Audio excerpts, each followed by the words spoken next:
Wa Muhammadun, dan Muhammad alamun adalah nama, ya, mangkulun yang diambil min ismin maf'ulun, dari isim maf'ul.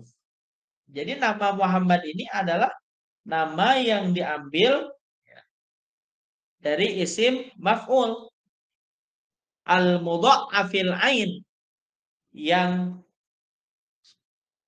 apa namanya? Yang isimnya itu ada tambahan tasdidnya. Muhammad gitu ya. Mimnya itu ada tambahan tasdidnya. Nah, ada tambahan tasdid namanya mudha'af ya. Namanya adalah mudha'af ya. Mudha'af itu berarti hurufnya double. Ketika double berarti untuk supaya tertulis hurufnya itu satu harus dikasih tanda yaitu tasydid gitu. Ya.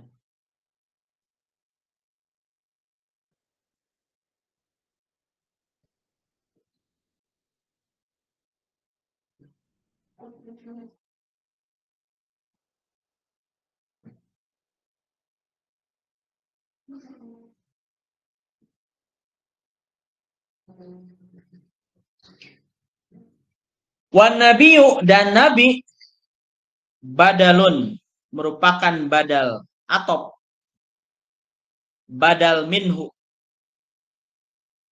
au atfu bayan alaihi, atau atop bayan ya. Dia bisa jadi badal atau atop bayan. Wa ala alihi at-tahirin, dan semoga salawat dan salam tercurah kepada keluarganya yang suci at-tahirin ya. Hum, mereka, kama qalahu asy-Syafi'i, sebagaimana yang dikatakan oleh Imam Asy-Syafi'i, aqaribuhul mu'minun, keluarganya yang beriman, min bani Hashim wa bani al-Muttalib. Jadi lafaz alihi ya, sebagaimana kata Imam Asy-Syafi'i, yang dimaksud dengan keluarga Nabi itu adalah ya, kaum mukminin dari Bani Hashim dan Bani Muthalib. Wakila, dan dikatakan, wakhtarahu an-Nawawi, yang dipilih oleh Imam Nawawi, innahum kullu muslimin, yang dimaksud dengan keluarga Nabi itu adalah setiap kaum muslimin. Berarti kalau setiap kaum muslimin, ya itu termasuk kita juga ya, sebagai keluarga Nabi. Nah, jadi keluarga Nabi itu ada dua maknanya. Satu Bani Hashim dan Bani Muthalib, yang kedua adalah kaum muslimin, termasuk kita yang belajar Fathul Qorib sekarang. Wala'alla qawlahu, dan semoga mudah-mudahan sebagaimana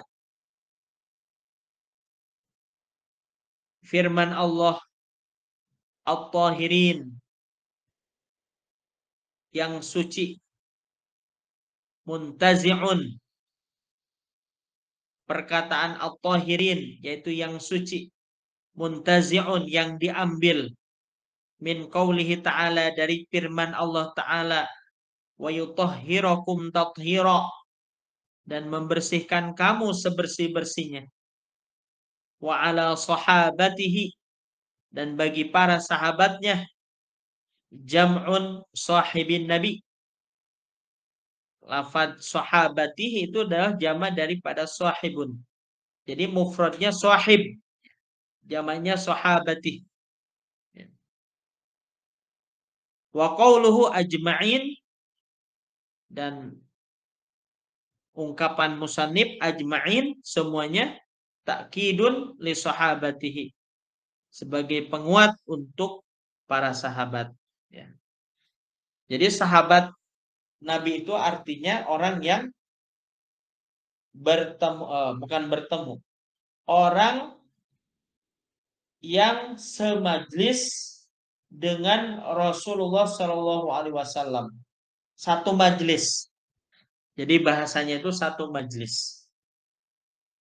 Nah, jadi kenapa bahasanya satu majlis? Berarti orang beriman, orang beriman, baik itu laki-laki atau perempuan, yang semajlis dengan baginda Nabi. Kenapa bahasanya semajlis? Karena kalau misalnya bahasanya sahabat itu adalah orang yang melihat Rasul, berarti mengecualikan orang yang buta. Sebab di sana ada sahabat yang bernama Ummi Maktum. Beliau adalah sahabat yang tidak bisa melihat baginda Nabi, tapi semajlis dengan baginda Nabi, ngobrol dengan beliau dan sebagainya. Nah, itu adalah sahabat. Jadi harus syaratnya sahabat itu adalah orang yang beriman dan semajlis. Kalau tidak semajlis, dia muslim, sezaman dengan Nabi, tapi tidak semajlis, belum pernah melihat Nabi. Ya. Tidak semajlis dengan Nabi. Nah, itu bukan sahabat. Namanya adalah tabi'in. Seperti siapa? Wais Al-Qarni. Wais Al-Qarni ini beliau sezaman dengan baginda Nabi. Beliau adalah orang Yaman, sezaman dengan baginda Nabi, tapi tidak semajlis dengan Nabi. Tidak pernah bertemu, tidak pernah mendengar apa yang Nabi katakan, ucapkan, tidak pernah beliau melihat Nabi, ya. Tapi tahu di Mekah itu ada seorang Nabi, yaitu Muhammad, ya. Dan dia seorang Muslim. Nah, dia ini bukan seorang sahabat, tapi namanya adalah tabi'in. Jadi ada sahabat, ini generasi awal ya. Yang kedua adalah tabi'in, yang ketiga adalah atba'ut tabi'in, yang keempat adalah ulama. Ulama itu ada dua, ada ulama salaf, kurunnya itu berarti dari mulai dari mulai wafatnya Nabi sampai tahun ke-300 Hijriah. Setelah tahun 300 Hijriah namanya ulama khalaf. Ulama khalaf. Ya. Ulama khalaf. Nah, kalau sekarang ada ulama namanya ulama mu'asirah, ulama modern. Jadi Rasulullah SAW ininya generasinya.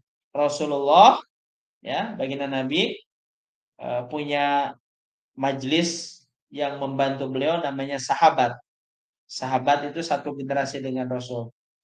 Kemudian dari sahabat, kemudian tabi'in, kemudian atba'ut tabi'in, kemudian ulama salaf, kemudian ulama khalaf, kemudian ulama mu'asirah.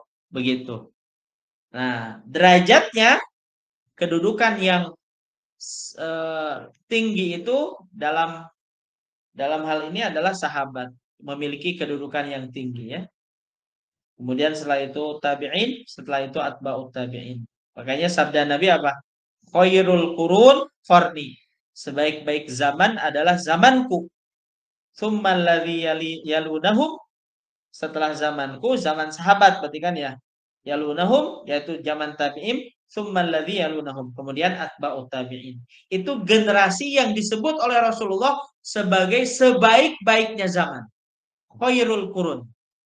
Gitu. Makanya setiap ungkapan dari generasi tabi'in atau atba'ut tabi'in itu bisa dijadikan sebagai argumentasi dalam pelaksanaan ibadah. Seperti itu. Ya. Oke, lanjut. Summa dzakara, kemudian beliau